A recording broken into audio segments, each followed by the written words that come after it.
Nora Bellamy sat in a hospital hallway at 2 in the morning, rubbing a thumb-worn silver cross, doing the math on a bill she already knew by heart. $137,400. Her insurance had denied it twice.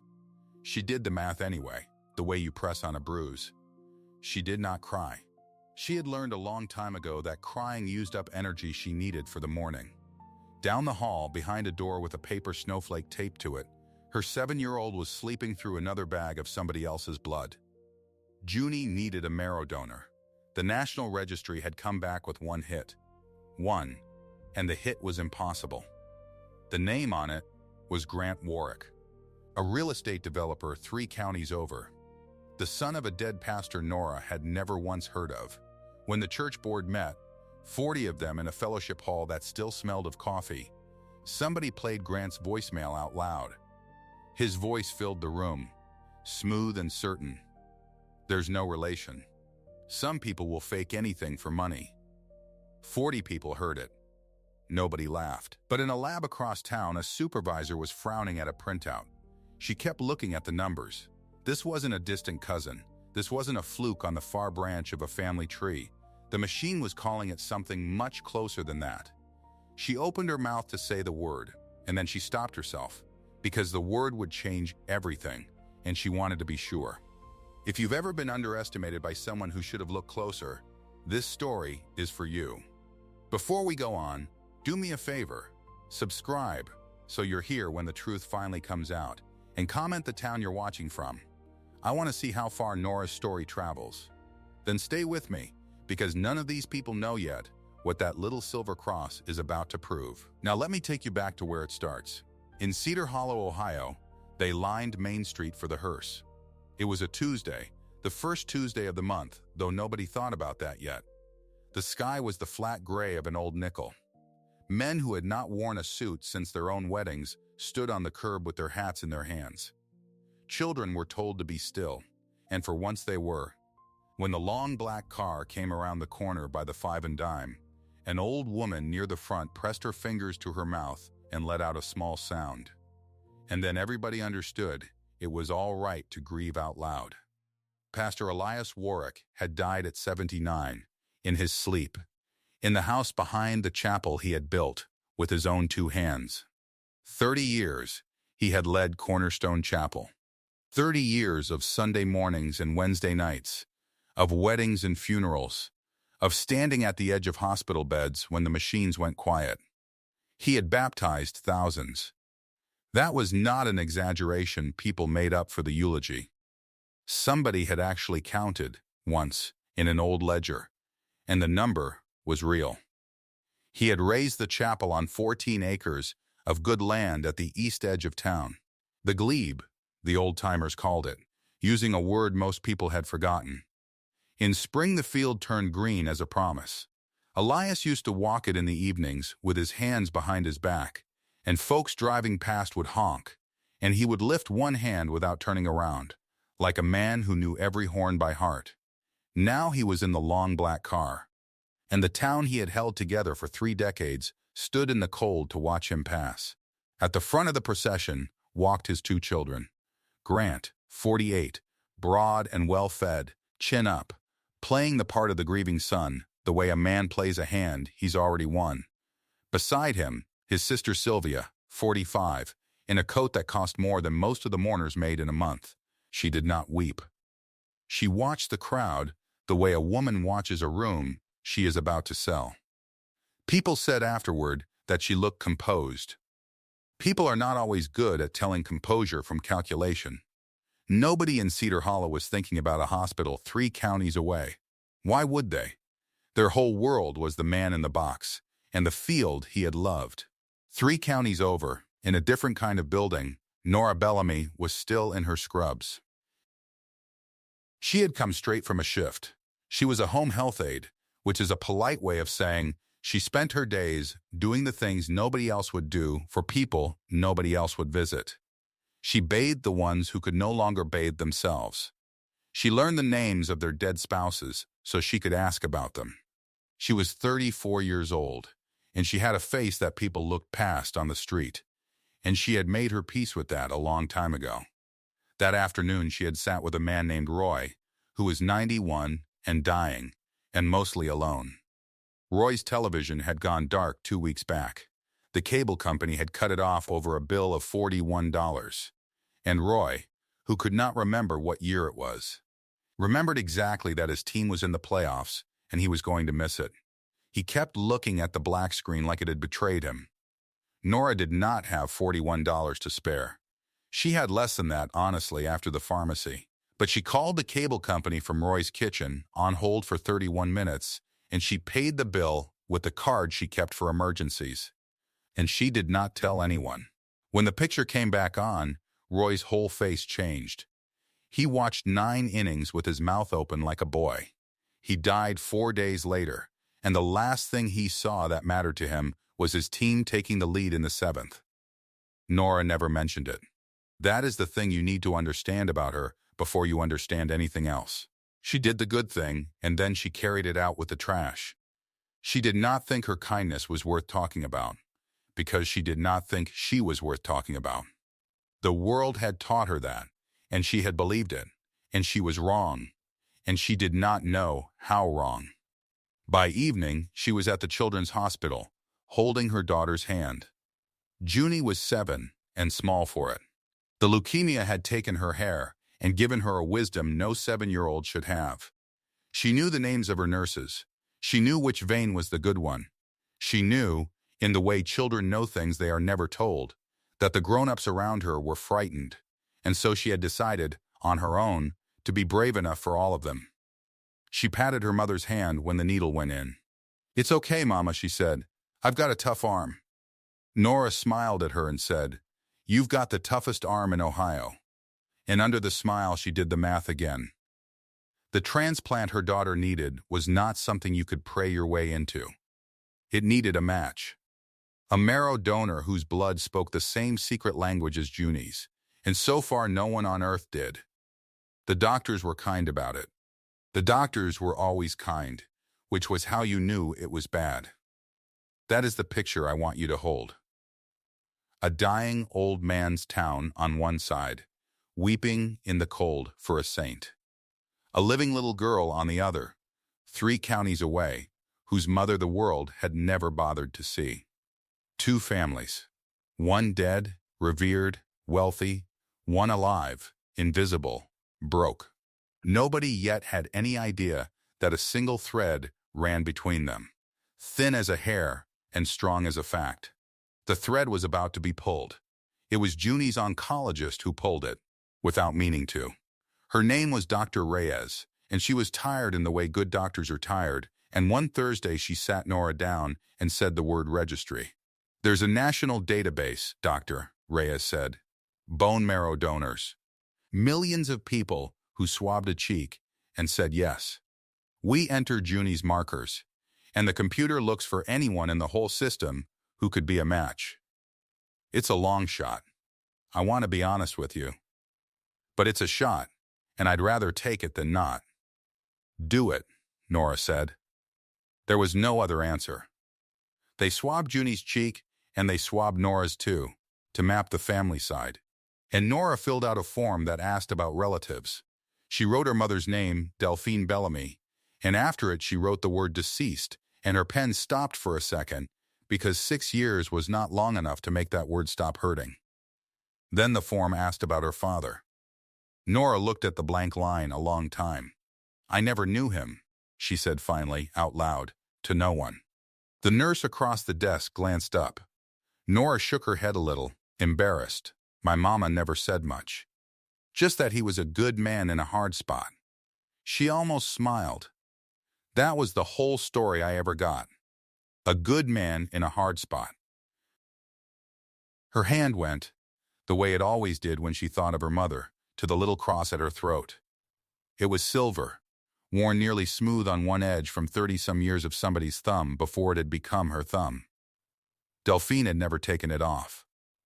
On the last day, in the hospice bed, her mother had pressed it into Nora's hand and closed her fingers over it and said, "This is your whole inheritance, baby, wear it close."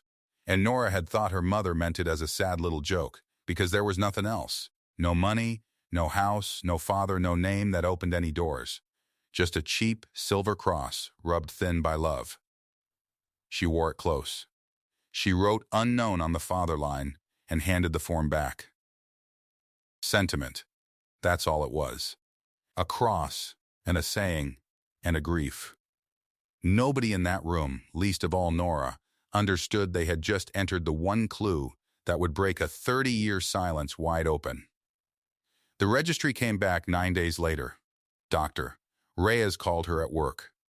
Nora stepped into a stranger's laundry room to take it, wedged between a dryer and a shelf of detergent, because that is where a home health aide takes the most important call of her life. "We got a hit," Dr. Reyes said, and her voice was careful. "The system flagged it. Nora, listen to me. It came back as a possible close relative. Verify. That's what the flag says." Possible close relative, verify, close relative, Nora repeated. I don't have relatives. It's just me and Junie. My mama's gone. There isn't anybody. The name attached to the record is a man named Grant Warrick. Nora said the name back into the phone like it was a foreign word. Grant Warrick. It meant nothing to her. It landed on empty ground. She had never heard it, never read it, had no more connection to it than to a name in a newspaper from another state. "Who is that?" she said. "I don't know, Doctor," Reyes admitted, "but the computer thinks he's family, and if he is, he could be the match. I need you to try to reach him. I know it's strange. I know. But this is the first door that's open for Junie in a year, and I am not going to let it close, because it looks strange."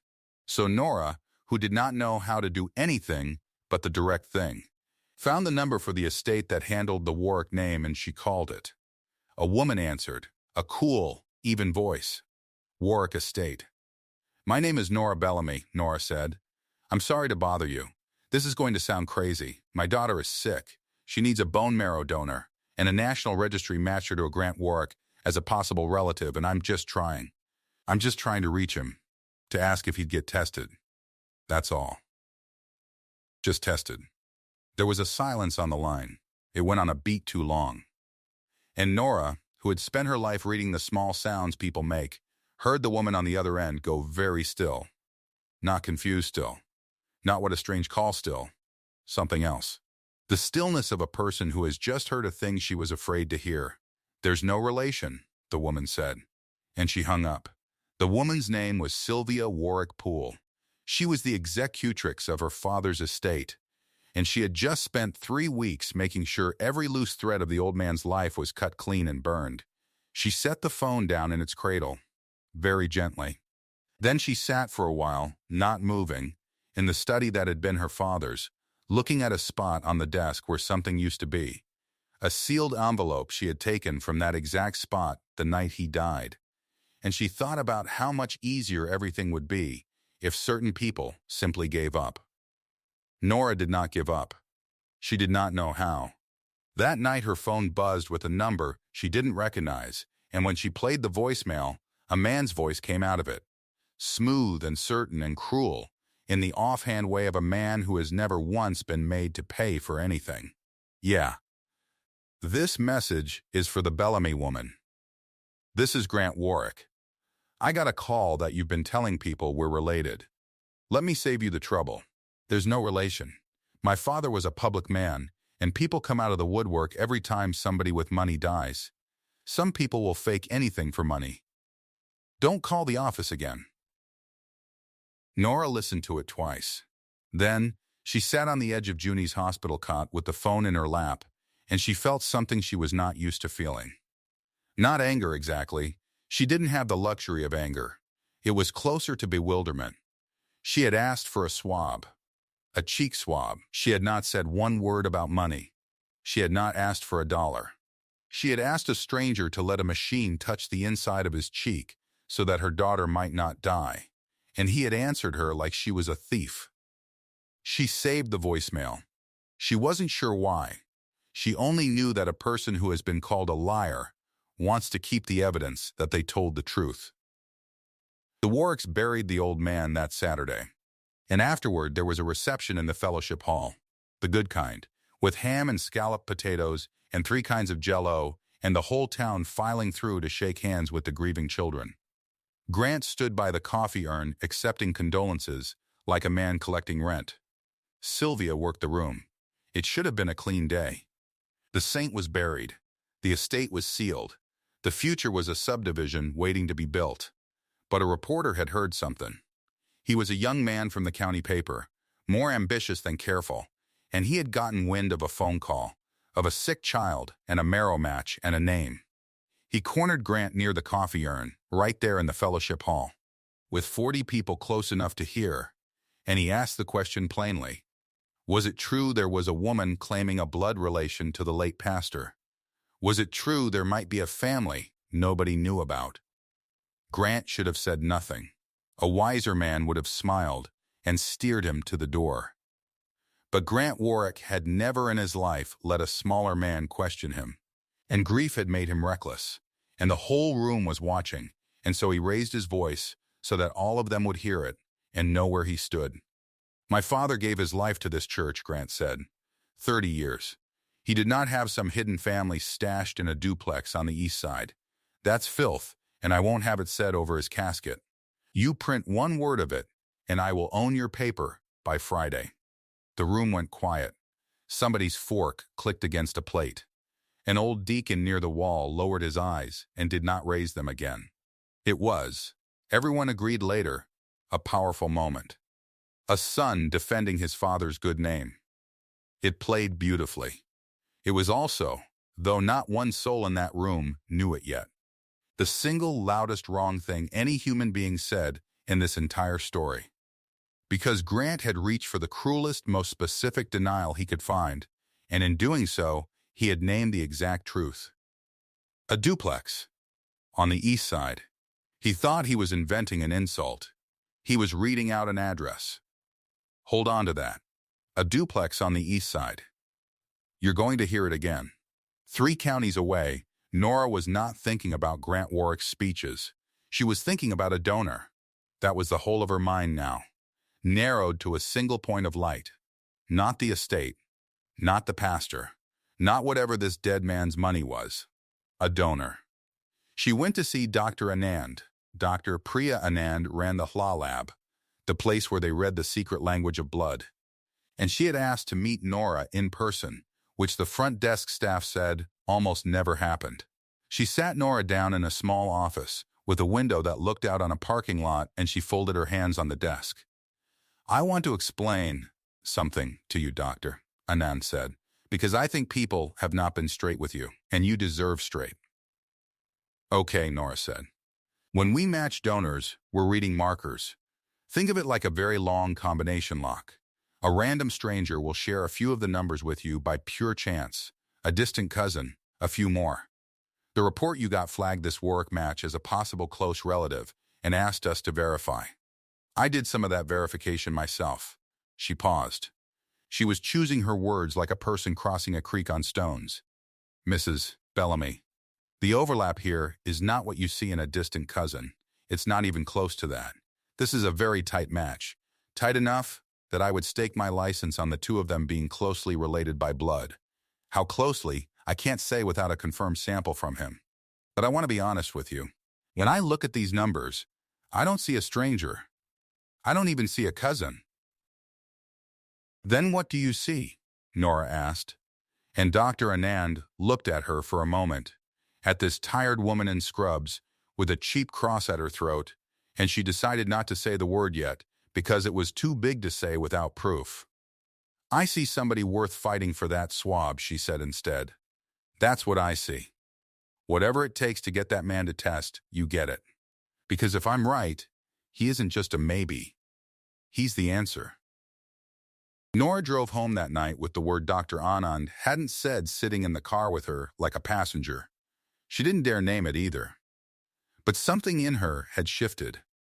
For the first time, she let herself wonder about the man on the other end of that cruel voicemail.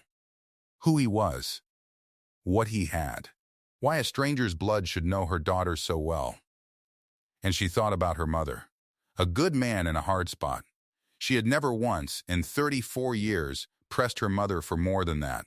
It had seemed like a closed door, and Nora had grown up respecting closed doors. Now she wondered what had been behind it the whole time. So she did a thing she would not have believed herself capable of a month earlier. She drove to Cedar Hollow. It was an hour and 40 minutes, and she made it on a day off, with Junie stable enough to leave with the good nurse for the afternoon. She had an address, though she didn't fully understand yet why. Grant's own words had given it to her, shouted across a fellowship hall and repeated by the reporter who had, in the end, printed one careful line. A duplex on the east side.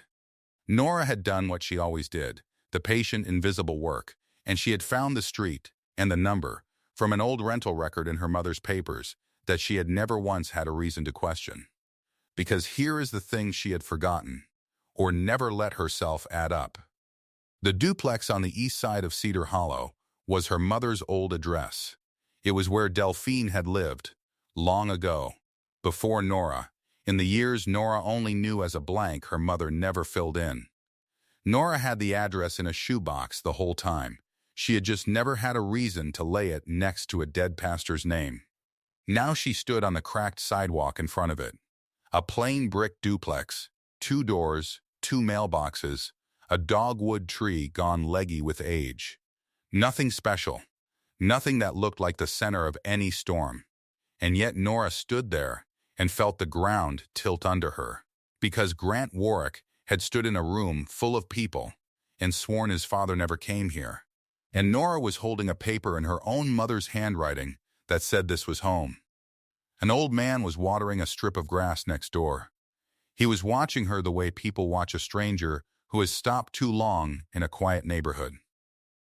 Nora, who was good with the old ones, walked over and said good afternoon, and asked if he'd lived here long. 51 years, the old man said. Retired deacon, he told her, from Cornerstone, back before his knees went. He'd known the pastor. Everybody had known the pastor. Did Pastor Warrick ever come to this street? Nora asked. Careful, casual. The old man's face did something complicated. That's a strange question. I know. I'm sorry. I'm just trying to understand something about my family. And then the deacon's eyes dropped the way old eyes do, to the little silver thing at her throat, and he went white. Genuinely white, the color draining out of his weathered face like water out of a sink. He set the hose down without noticing that it kept running over his shoe. Where, he said, and his voice had gone thin. Where did you get that cross? My mother. Nora's hand rose to it on instinct. She wore it every day of her life. She left it to me. Why? The old man stared at it. His mouth worked. There's a portrait, he said finally. In the church. In the narthex, by the doors, where everyone comes in. The official one they had painted of Pastor Warrick, 20 years back. He's holding a cross in that portrait. In his hand, over his heart. He looked up at Nora's face now, back and forth between the cross and her eyes, and something in his own face was breaking open. It's the same one. It's the exact same cross. Silver, worn thin on the one side, just like. I've looked at that portrait every Sunday for 20 years, young lady. I could draw it in the dark. And you are wearing its twin. Nora didn't say anything. She didn't have to. Somewhere in her chest, a door that had been shut for 34 years came off its hinges, and she understood, all at once, and without a single official word, from a single official person, exactly whose blood was in her daughter's veins asking to be let in. I want you to sit in that with me for a second. Because Nora did. 2 crosses. One around a poor woman's neck in a hospital 3 counties away. One painted over the heart of a saint whose town had just wept for him in the street. A matched pair, split between 2 families for 34 years. And only now, because a little girl needed a stranger's blood, sliding back toward each other across all that distance. The deacon knew. Nora knew. But knowing in your chest and proving it in a world of lawyers are 2 very different countries. And the Warricks had already sealed the border. Because while Nora stood on that sidewalk with the ground moving under her, Sylvia was moving too. Sylvia Warrick Poole was not a woman who panicked. She was a woman who managed. And what she saw, with cold clarity, was a claim forming, and a claim was a threat, and threats were to be quashed before they had a shape. She was the executrix. The estate was hers to protect.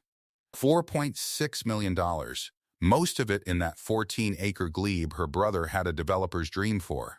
$12 million of subdivision waiting in the wings if the land could just be pried loose from the church and the past could just stay buried. So Sylvia did what her kind of person does. She got ahead of it. She had her lawyers file a motion. And she sat for a videotape deposition.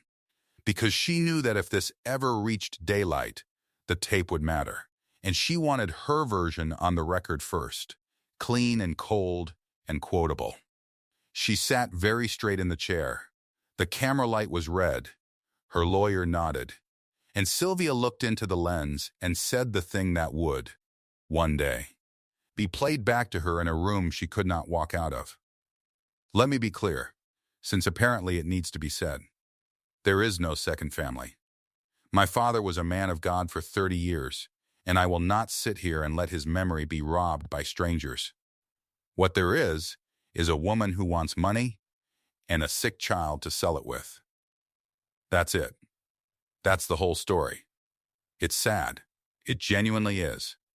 But it isn't ours, and it isn't true, and we will fight it with everything we have. She said it without a tremor.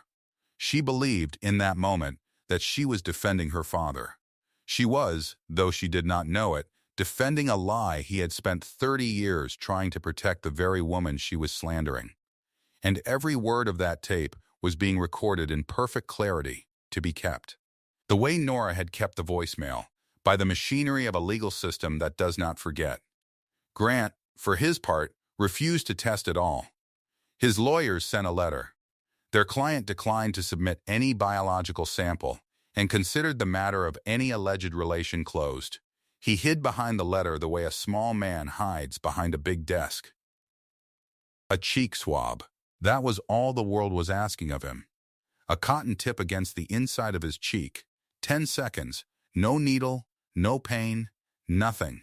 And he would not give it, because some part of him, the animal part that knows things the mouth denies, was afraid of what the machine would say.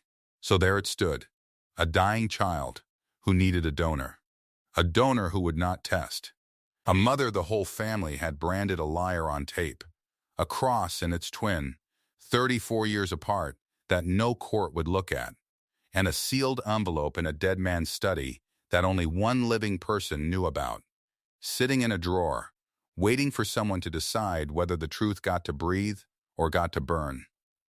Nora drove home from Cedar Hollow that night in the dark. She had no lawyer. She had no money. She had $1,100 in an emergency account and a job that paid by the hour and a daughter whose window was closing. She had a cross around her neck that a shaking old deacon swore was worth a kingdom, and not one court in Ohio would care. She pulled into the hospital lot near midnight and sat in her cold car for a minute before she went in. She thought about the voicemail. Some people will fake anything for money. She thought about the deposition line the church board had let her hear a copy of, because a nurse had a cousin who had a friend. A woman who wants money and a sick child to sell it with. Money. They kept saying money, like it was the only thing a poor woman could possibly want. Like it was inconceivable that she had walked into all of this asking for exactly one thing, and it was not $1. And sitting there in the dark, Nora Bellamy made a decision that no lawyer would have advised, and no strategist would have chosen. A decision so simple and so unguarded that it would, in the end, be the thing that broke the whole case open. But you don't get that yet. She got out of the car. She went up to the 7th floor, to the room with the paper snowflake, and she sat down beside her sleeping daughter, and she took the little girl's hand. "Mama," Junie murmured, not really awake. "Did you find him?" Nora looked down at her, at the pale scalp, and the tough arm, and the trust that broke her heart every single time. "I'm working on it, baby," she whispered. "I'm working on it." And across the miles, in a locked study in Cedar Hollow, Sylvia Warrick Poole slid open a drawer and took out a sealed envelope she had lifted from her father's desk the night he died. She held it under the lamp. Her father's handwriting was on the front, in ink, in a steady old hand. She had not opened it. She had been afraid to.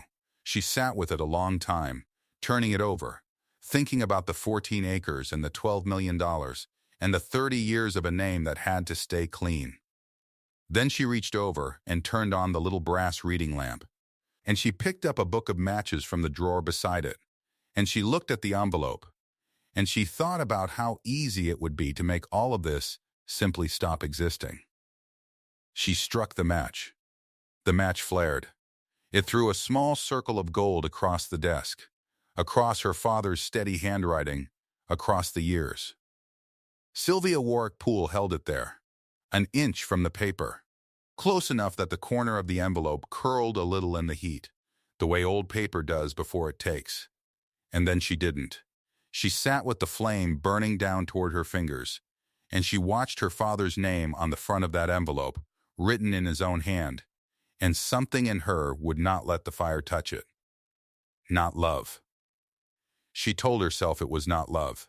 It was the lawyer in her. You do not destroy a thing you have not read. You do not burn what you cannot unburn.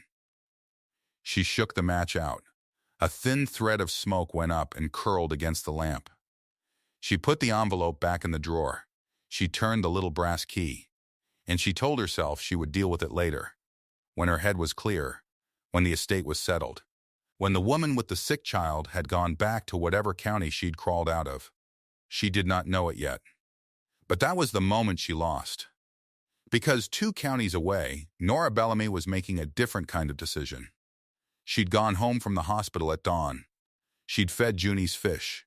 She'd stood in her kitchen with a cold cup of coffee and thought about lawyers and money and the videotape of a woman calling her a liar. And she'd understood, finally, that she was never going to win a war she didn't want to be in. So she stopped fighting it. She drove into town. She found a notary in a strip mall between a nail salon and a check-cashing place. And she signed a paper. It was a simple paper. Her lawyer would have begged her not to sign it. It said that Nora Bellamy relinquished any and all claim, now or ever, to the estate of Elias Warrick. Every dollar of it. The house, the land, the $4.6 million, all of it. She signed away a fortune she had never asked for and had never wanted, and she did it in blue ink under the tired eyes of a notary who had no idea what she was looking at. And then she wrote a letter to go with it. 1 page. In her own hand. I don't want your father's money, she wrote to Sylvia Warrick Poole. I never did. I signed this so you'd believe me. My little girl is 7 years old. She has leukemia. There is one person in the whole country whose blood is close enough to save her, and his name is Grant. That's all I'm asking. Not a dollar, not an apology, just a swab. Please. She mailed it that afternoon. Certified, she kept the little green card. She did not tell a reporter. She did not tell a lawyer. She did not tell anyone at all. That was the thing they never understood about her. They kept building walls against an attack that was never coming. They kept guarding the money. And she walked right past the money, the way you walk past a thing you cannot eat when your child is hungry. But you can't keep a thing like that quiet. Not in a small town. Not in a hospital where the nurses talk. A nurse on the 7th floor knew a woman who cleaned the law offices in Cedar Hollow. And what that nurse said, the only thing she said, was this. There's a mother up here who gave up everything she was owed, $4.5 million, just to get a man to spit in a tube so her baby can live, and he still won't do it. That sentence traveled. It traveled the way the truth does when it's simple enough to repeat. By the end of the week, it had reached the ears of 40 church board members. The same 40 who had listened, in silence, to Grant's voicemail, played aloud in a paneled room. There's no relation. Some people will fake anything for money. Well, here was a woman who had just signed away $4.5 million. What, exactly, was she faking it for? They met on a Tuesday night. The board. In the same room where Elias Warrick had prayed with them for 30 years, and an old woman named Ruth, who had taught Sunday school since before Grant was born, stood up on legs that shook and said what everyone was thinking. "Elias christened my grandchildren," she said. "He sat with my Harold when he was dying. That man never once, in 30 years, turned away from a sick child. And now his own son won't take a cotton swab to his cheek to save a little girl. I don't care whose girl she is. I want to know what kind of family we baptized." Grant was in that room. He'd come to control it. He stood there in his good coat with his contempt all over his face, and he found that contempt did not work on Ruth. It did not work on any of them. "This is a shakedown," he said. "You're all being played." And Ruth looked at him, this woman who had known him since he was in short pants, and she said, very quietly, "Then prove it. Grant, if she's lying, the test proves it. Take the test and shame her in front of all of us. Unless," and she let that "unless" sit there in the air.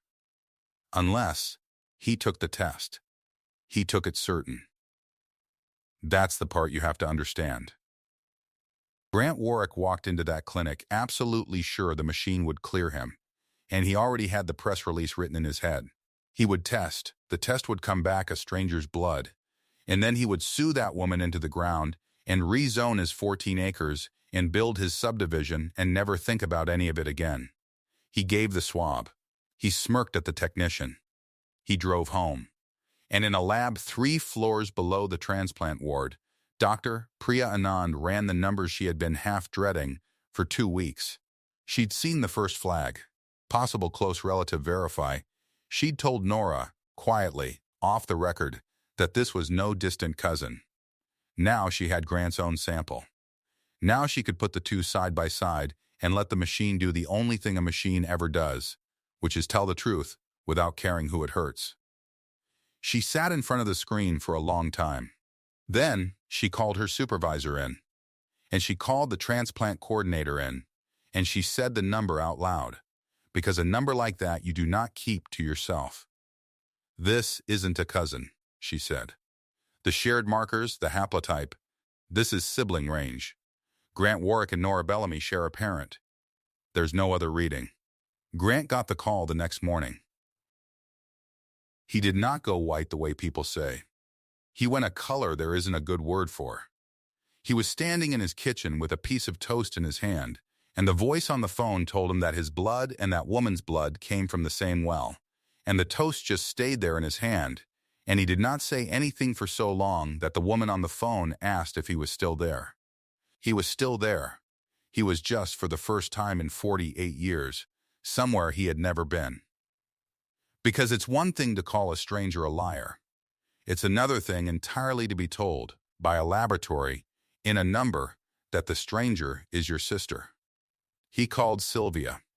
Of course he called Sylvia. She had always been the one who cleaned things up. And Sylvia, who had a sealed envelope in a locked drawer that she still had not read, told her brother to say nothing, sign nothing, and let her handle it. She lawyered up that afternoon. A whole firm of them, men in gray suits whose entire job was to make a true thing look false. They found their angle fast. If Nora was the pastor's daughter, then the pastor had a child with a woman he was not married to, or worse, a woman he was married to before the marriage the whole town knew about. And there it was, their way out, make the mother the villain. Delphine Bellamy. 6 years in her grave and unable to defend herself. The lawyer said the words bigamy and fraud and undue influence. They said maybe there was a marriage, and if there was a marriage it was a crime, and a crime doesn't inherit. They took a dead woman who had loved a man in secret her whole life, and they dressed her up as a schemer. That was the near thing. That was the moment it could have all gone back in the ground. Because a court will seal a lot to protect a dead man's good name. And a town that loved Elias Warrick for 30 years does not at first want to hear that its saint had a wife nobody knew. But here's what the lawyers didn't count on. They didn't count on a marriage license. It was Nora who found it, though she wasn't looking for it. She'd been going through her mother's things again. The shoebox, the papers, the rental record for the East Side duplex that had started all of this. And underneath the rental record, folded so many times the creases had gone soft as cloth, was a certificate, a marriage license. County stamped. Dated 1990. Elias Warrick and Delphine Bellamy. 2 years before the wedding the whole town remembered, the big one, the one in the newspaper. Elias and the Ashford girl, with all her family's money that the church had been so glad to marry him into. 1990. Delphine first. Delphine 2 years before the woman they called his wife. Nora sat on her kitchen floor with that piece of paper and understood, all at once, the whole shape of her own life. Her mother's silences, her mother's cross. He was a good man in a hard spot. The hard spot had a name now, and the name was 1992. And the money, and a congregation that would have burned him out of that pulpit if they'd known he'd married a poor East Side girl first. He hadn't abandoned Delphine. He'd hidden her. To keep his church. And then, when the pressure came, he'd let the town give him a second, brighter wife. And he'd kept the first one folded up in a duplex on the East Side, visiting every first Tuesday for 30 years, and he'd let his firstborn grow up, not knowing his name. It was not a story of a saint who sinned. It was worse than that, and better than that. It was a story of a man who made a coward's bargain and spent the rest of his life quietly paying it off in the only currency he had left. First Tuesdays. A silver cross. And, it would turn out, an envelope in a drawer. Nora gave the license to her lawyer. The lawyer gave it to the court. And the villain's clean story, the schemer, the fraud, the woman who wanted money, began, very quietly, to come apart. But it was not enough. A marriage license proves a marriage. It does not name an heir. And the estate, the $4.6 million, the 14 acres, Grant still meant to bury, under a subdivision, the estate was still, legally, Grant's and Sylvia's. Nora had signed hers away. Remember, she'd signed away every dollar to prove she didn't want it. And meanwhile, the clock that mattered most, the only clock Nora had ever cared about, was running out. Junie destabilized on a Thursday. Her counts dropped. Her fever climbed. Dr. Reyes came in with the careful face doctors use when they are about to tell you that the window is closing. The transplant window, the narrow stretch of days where a marrow donation could still save her, before her body ran out of the strength to receive it. They had the donor. That was the terrible thing. They had found him. He was a viable half-sibling match. The lab had confirmed it. Grant Warrick could save this child with a procedure that would cost him a sore hip and a bad afternoon. And Grant, on his lawyer's advice, would not consent. Because to consent, they told him, was to admit the relation. And to admit the relation was to lose the estate. So there it was, laid bare. The whole rotten machinery of it. A man was being advised to let a 7-year-old die rather than lose an argument about land. Nora sat by Junie's bed and did the math again, the way she'd done it that first night. Only now the numbers weren't dollars. Now they were days. And she had run out of both. She had no money. She had signed away her claim. Her daughter was slipping, and the one man who could stop it was hiding behind a firm of gray suits. She sat there at 2 a.m, again, in the dark, again. And she was, for the first time, all the way out of things to try. That's when the subpoena came. Not to her, to Sylvia. Because somewhere in the discovery, in the endless paper of a contested will, Nora's lawyer had put one line into the record, a retired deacon's statement.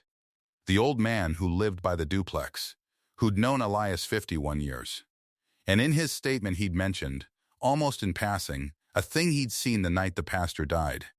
He'd seen Sylvia Warrick Poole leave her father's study carrying an envelope, her father's own hand on the front of it, and she had not, in all the months of probate, produced any such envelope.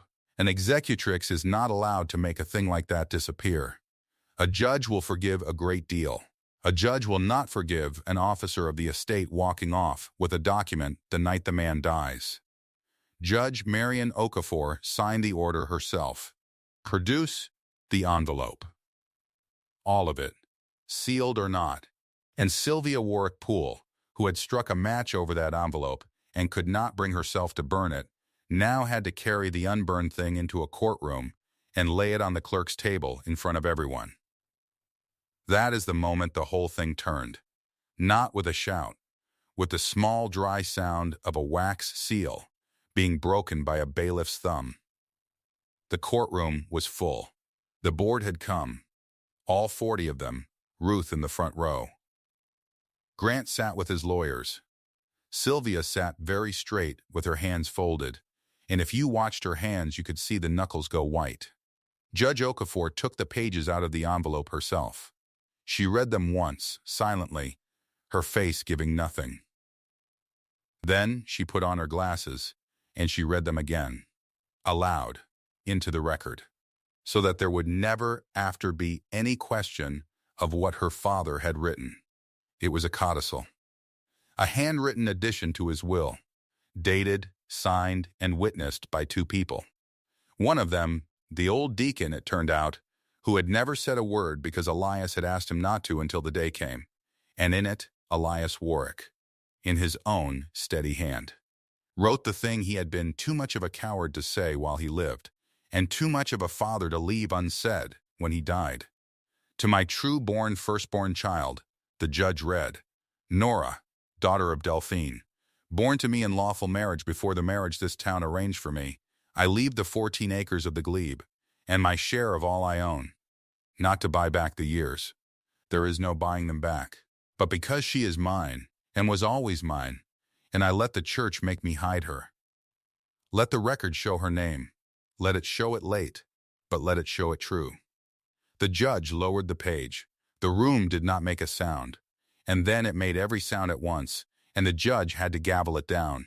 Watch each of them now, because they each earned their own moment, and this is where they got it. Grant Warrick would not look at Nora. He sat with his jaw set and his eyes on the table.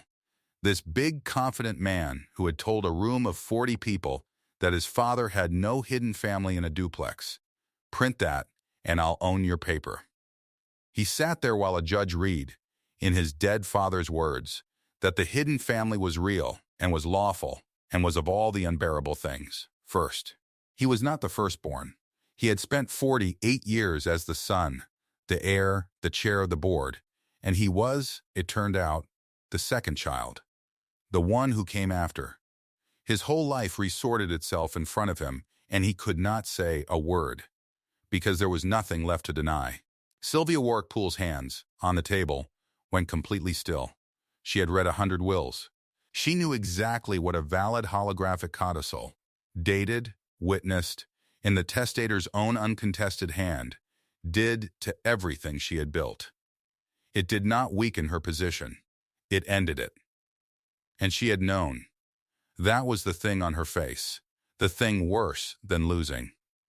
She had held that envelope under a lamp and struck a match and put it back unread. And if she had only burned it that night, none of this, but she hadn't. She had lost the moment she chose not to know, and she knew that too. But the judge was not finished.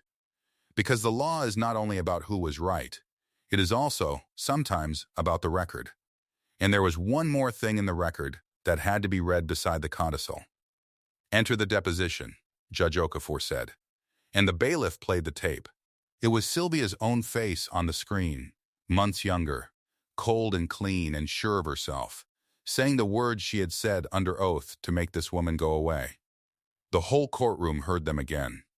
There is no second family. There is a woman who wants money and a sick child to sell it with. It's sad. It isn't ours. They let it play. And then, into the same record, right beside it, the clerk entered the other document. The notarized waiver. Nora Bellamy relinquishing any and all claim to the estate of Elias Warrick. Every dollar. signed in a strip mall notary's office weeks before anyone knew who she was. A woman who wants money, who had signed away $4.5 million to get a swab. Nobody had to say anything. That was the mercy of it, and the cruelty of it. The two documents just sat there in the record next to each other, the accusation and the proof of its lie, and every person in that room did the arithmetic at the same time.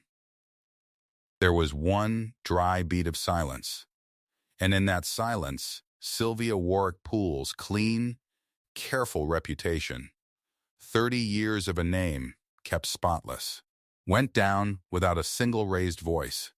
The estate was overturned that afternoon. The land, the money, the 14 acres. Judge Okafor read it into the record. Elias Warrick's true-born firstborn was Nora Bellamy, and the glebe was hers. And the subdivision Grant had drawn up in his head for a $12 million payday would never break ground. But you already know Nora did not care about the land. There was another room that same week in another building, and that is where the real ending happened. Doc Priya Anand walked into a consult room where Grant Warrick was sitting alone. He'd come because the court had not left him a choice. There was talk of contempt, of the board, of everything. But he'd come. He was there. And Dr. Anand, who had said the hard number out loud once already, said the other one now. "You're the match," she told him. "Not close. The match. Half-sibling, the antigens line up. You're the only viable donor in the registry for your niece." She let that word land. "Niece, the swab you gave to end all this is the only thing in the world that can save her. If you do the donation, she has a real chance. If you don't, we're out of options and out of time." Grant Warrick sat with that. Here was the man who had denied she existed, told to save her child, or watch her die, with his own marrow from his own body, that he shared with a sister he'd sworn was a stranger. He was quiet a long time. Then he said the one thing he said in the whole business that a person could live with. He didn't apologize. He wasn't built for that, not yet. He just said, low, not looking up, set it up. 2 words. Set it up. They took Nora down the hall to tell her. She'd been sitting by Junie's bed, where she was always sitting, holding the small, tough hand. And when they told her the donation was happening, that the match had consented, that her daughter would have her chance, Nora Bellamy did not make a speech. She had been called a liar and a fraud, and a woman selling a sick child. She had signed away a fortune, and buried her mother's name, and driven 3 counties in the dark. And at the end of all of it, when the thing she had asked for from the very first night finally came, she only nodded. 1 nod. That was all. The way you nod when the thing is too big for words and too long in coming, and all you have left is the small motion of a head that means yes, and thank you. And finally, the transplant took. That's the part the numbers can't hold. Junie Bellamy took her uncle's marrow, and her body, that had been failing, began, cell by cell, day by day, to build itself back up. Now let it move forward. 9 months. There is a stretch of grass in Cedar Hollow, 14 acres of it, that a developer once looked at and saw a subdivision, and $12 million. It is still grass. It will always be grass, because it is deeded now, in perpetuity, to Cornerstone Chapel, in 2 names, Elias Warrick and Delphine Bellamy. The pastor and the wife the town never knew he had, side by side on a deed at last, if nowhere else. And on an evening in that grass, in the long honey light before dark, a little girl is running. Her hair is growing back. It comes in soft and dark and a little wild, the way it does after everything, and she doesn't care what it looks like, because she is 7 going on 8, and there is a dog. Somebody's brown mutt, nobody's sure whose, and it has decided it belongs to Junie now, and the 2 of them are going flat out across 14 acres of somebody's saved fortune. And the girl is shrieking with the plain animal joy of a child who forgot for a whole afternoon, that she was ever sick. Nora stands at the edge of the field. There's a stone there now, a small marker, new cut, with her mother's name on it, close to the chapel her mother was never allowed to be seen in. Nora put it there herself. She stands with her hand resting on the top of it, warm from the day's sun, and she watches her daughter run, and she does not do the math on anything. There's nothing left to add up. For the first time in a very long time, the numbers are all on the right side of the line. In a town office across the county, a man sits at a folding table with a reporter's recorder running, and he says the words his lawyers spent months keeping out of his mouth. Grant Warrick's subdivision is dead. His father's land is grass forever. And he sits there and says, for the record, in a flat voice, that he was wrong about the woman, and wrong about the girl, and that he is her uncle, and that is that. It isn't much. It's a folding table and a small machine, and a man saying a true thing years too late. But it's on the record.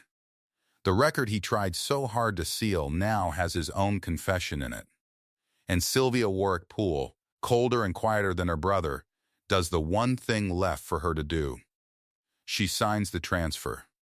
The land. The estate. All of it, moving out of her hands and into the ones she called a fraud. She signs it in the same steady script her father had, and she does not say a word, and there is nothing in her face at all. And maybe that is its own kind of sentence. A woman who kept a secret so long that when it finally came out, she'd forgotten how to feel anything about it, but tired. There is a small glass case in the narthex of Cornerstone Chapel now. People stop at it after the service. In it are 2 silver crosses, side by side. One came off a chain that hung around a poor woman's neck for a lifetime, and then her daughter's, worn smooth on one edge from 34 years of a thumb rubbing it in the dark. The other is the one from the pastor's portrait, the one painted over his heart, the twin nobody thought to look at closely for 30 years. They hang together in the little case, the two of them matched at last, the way the 2 people who wore them never quite got to be while they lived. And here is the thing about Cedar Hollow. For 30 years the town revered Elias Warrick. They put his portrait in the narthex and lined Main Street for his hearse and called him a model pastor, and they were revering the wrong thing the whole time. They loved the pulpit, the 30 years of Sundays, the chapel on the hill. But that was never the best of him. The best of him was a duplex on the east side, and a First Tuesday kept for 30 years, and a folded-up marriage license, and a cross he never took off, and an envelope he wrote in his own coward's brave hand, because he could not bear to die and let his firstborn go on unnamed. The promise he kept in secret, badly, at great cost, was worth more than every sermon he ever preached out loud. They should have looked closer. So many people should have looked closer. At the woman in the AIDS scrubs, at the silver cross, at the mother who asked for a swab and not $1. If you've ever been that person, the one somebody should have looked closer at, and didn't, then you already know how this story feels from the inside. Junie's still running out there in the last of the light. The dog's still with her. The grass is going gold and then gray, and somewhere behind the chapel window 2 crosses catch the last of it and shine. Nora watches until the dark comes down, and it's time to call her daughter in. Comment the town you're watching from. I want to see how far Nora's story has traveled.